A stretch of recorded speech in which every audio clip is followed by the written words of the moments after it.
가나의 혼인잔치의 포도주에 대해서 같이 나누어 보겠습니다.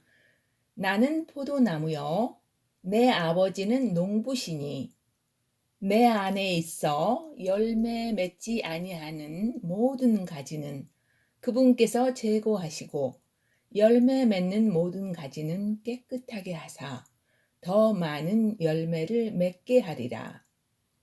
가나는 갈대를 뜻하며 갈릴리에 가나가 있고 요한복음 1장 46절과 7장 52절에 나타난 대로 멸시받는 곳이었으며 히브리 원어의 뜻은 주의라는 뜻이며 이사야서 9장 1절에도 이방 사람의 갈릴리라 불렸으며 갈릴리와 나사렛 사이에는 변화산이라는 다볼산이 위치하여 예수님께서 자라신 곳이며 일하신 곳입니다. 갈릴리는 많은 침략을 받았고 전쟁이 많았으므로 많은 이방인이 살았고 로마 군인들이 살았으며 또한 이방이라 불린 곳입니다. 가나라는 갈대는 말씀을 뜻하며 약하고 부서지기 쉬운 인생이 예수님을 만난 것이며 말씀을 받은 상한 갈대도 꺾지 아니하시는 예수님은 믿음으로 말씀이신 예수 그리스도를 받았으나 약하고 넘어진 자들을 다시 세우는 분이십니다. 또한 이사야서 43장 24절에는 너는 나를 위하여 돈을 주고 향내 나는 갈대를 사지도 아니하고 라고 기록되어 있습니다. 우리가 가진 귀한 혼 생명으로 예수 그리스도와 바꾸는 것을 말씀하신 것이지요. 에스겔서 42장에도 갈대로 성전을 측량하는 것이 나오는데 믿음이 성숙한 자들은 다른 믿는 이들의 성전을 측량하여 아로 새긴 은쟁반의 사과처럼 그들에게 적시에 필요한 말씀들을 나누어 주어 굳게 세우는 것을 뜻합니다. 말씀이신 갈대가 인생의 생명을 출산하기 위해 준비하는 혼인잔치에 신랑이 되실 예수님이 나타나셨습니다. 침례를 받고 사흘째 되던 날은 또한 우리에게 생명을 주시기 위해서 십자가에서 죽어주시고 부활하신 그 사흘째에 생명을 나누어 주실 사건 이후를 뜻하며 여기에 내 때는 요한복음 7장과 17장에서의 말씀하시는 그때라기보다 주님이 이 땅에 계실 때 한 번도 자신의 생각을 따라 말씀하시거나 행한 적이 없이 그분 안에 계셨던 하나님 아버지의 뜻대로 말씀하셨고 행하셨는데 이때는 아직 아무 말씀도 듣지 않으셨고 어떤 기적을 행하기도 전이었습니다. 그러나 우연히 없으신 주 하나님 아버지 뜻대로 부러지기 쉽고 약한 우리 인생인 가나의 혼인잔치에 초대를 받아 진짜 신랑이 오신 것을 우리에게 보이신 것은 신랑이 하실 일과 참 생명을 나누어 주실 진짜 혼인잔치가 무엇인지를 알려주고자 하심이었고 마치 연극의 세트가 준비되듯이 모든 것을 준비하신 후에 하나님께서는 그분의 일을 행하시게 하시고 후세에 올 모든 이들에게 말씀의 기록으로 남기셨습니다. 요한복음 2장 6절 거기에 유대인들의 정결케 하는 관례에 따라 물 두세 통이 드는 돌 항아리 6개가 놓여 있더라. 6개는 사람을 뜻하며 우리는 하나님을 담는 그릇으로 항아리로 창조하셨고 물동이에 그들을 정결케 하는 물이 비워져 주님께서 아기까지 물로 채우라 하시고 최상의 포도주로 바꾸셨습니다. 잔치를 주관하는 자는 포도즙이 된 물을 맛보고 영문도 모르는 신랑을 불러 사람마다 먼저 좋은 포도즙을 내고 사람들이 충분히 마신 뒤에 덜 좋은 것을 내거든 그대는 지금까지 좋은 포도주를 남겨놓았도다 라고 칭찬을 하였습니다. 예수님께서 이 처음 기적을 갈릴리 가나에서 행하사 자신의 영광을 나타내심에 그분의 제자들이 보고 그분을 믿으니라. 새 포도주는 새 부대에 담는 법이라 하셨는데 예수님은 우리와 피언약을 맺으신 참 포도주요. 이 포도주는 주님이 먼저 행하여 주신 일이요. 우리 또한 본으로 따라오게 하시기 위한 최상의 포도주의 과정을 거치는 것입니다.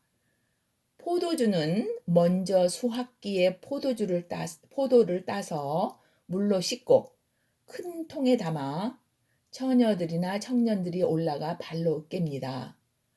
그 다음에는 포도즙을 여러 통에 담아 지하 서늘한 창고에 두는데 거품이 일어 부패하지 않도록 자주 위에 뜬 포도즙을 다른 그릇에 따라 앙금이 가라앉을 동안 얼마간을 둡니다. 자주 그릇을 옮겨 찌꺼기를 제거하고 오래 보관하면 발효되지 않고 기분을 좋게 하며 흥을 돋구는 양질의 포도주가 됩니다. 극상품은 고가의 가치가 있고 희귀합니다. 에레미야서 48장 11절에는 모압은 어린 시절부터 편안하게 지내고 자기의 술 찌꺼기 위에 자리 잡았으며 사람들이 모압을 비우려고 이 그릇에서 저 그릇으로 옮기지도 아니하며 또 모압이 포로되지도 아니하였으므로 그 안에 그 맛이 남아있고 그 냄새도 변하지 않았도다. 믿지 않는 남들과 비교하여 그들의 편안한 삶을 살고 죽을 때도 편히 죽는 것을 보며 갈등을 느끼다가 그들의 종말을 보게 되는 것이 시편 73장에 자세히 나와 있으며 오히려 그것이 복이 아니고 화라는 것입니다. 이 포도주는 주님이 우리 안에서 일하셔서 우리를 버리고 주님으로 채우기를 갈망하여 어려운 환경과 인정받지 못하고 합당한 대접을 받지 못하는 주와 동행하는 삶의 여정에 감사하며 서늘한 곳, 주님과의 조용한 임재 안에 자기를 포기하고 자기를 중시하지 않는 과정들을 통하여 모든 것을 포용하고 이해하고 용서하고 사랑하는 감사의 극상품 포도주가 됩니다. 이 포도주만이 연약한 갈대인 인생의 잔치때에 최상급 포도주를 퍼다줄 새 부대의 새 술로 나타나는 것을 말합니다. 주님께서 이 땅에서 처음 사역을 가나 혼인잔치에서 시작하신 것은 그분의 신부를 예비하기 위해서이며 신랑과 신부된 돌 항아리에 채워진 포도즙으로 보여주시며 신부의 조건이자 그분께서 극상품 포도주로서 우리들을 채워줄 것을 알려주신 것입니다. 신부는 또한 전사이기도 합니다. 예수님을 주로 받아들여 군사된 자들은 삶의 고난이 많은 것을 이해하게 됩니다. 이스라엘이 그토록 많은 시련과 포로됨을 말씀하신 것입니다. 이 땅에서 많은 경험과 많은 이들과 부딪히고 관계를 맺는 경험을 통해 이해가 넓어지고 영역이 넓어집니다. 노장 독수리는 싸움의 상처 자국이 많습니다. 그러나 그 상처 자국은 더 이상 아프지 않고 경험이 됩니다.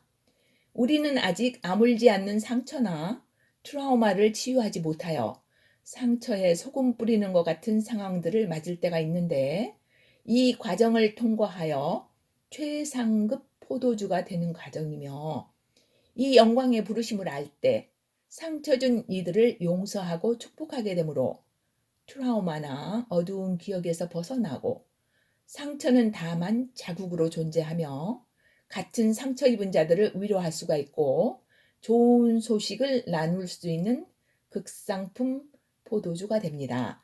이 땅에서 유한한 삶이 얼마나 소중한가, 모든 관계가 얼마나 가치가 있으며 이 모든 것을 하나님께서 때에 맞추어 안배하셔서 말씀을 받은 신의 아들로서 합당케 행하여 온전하고 완전하게 하심을 감사하게 됩니다.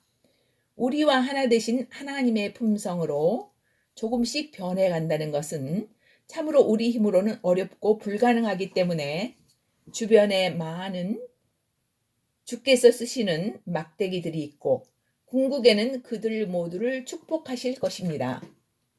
우리가 경주하기 위해서 우리 앞에 있는 모든 인물들과 사건들은 하나님의 안배하심을 깨달을 때만 감사가 있을 것입니다. 최상급 포도주의 성분은 오로지 감사와 사랑입니다. 매일매일 자기가 있는 곳에서의 관계와 삶에 충실하며 영으로 섬기는 하나님, 주 예수님의 이름을 부르며 감사드리는 하루하루를 축복합니다. 아멘.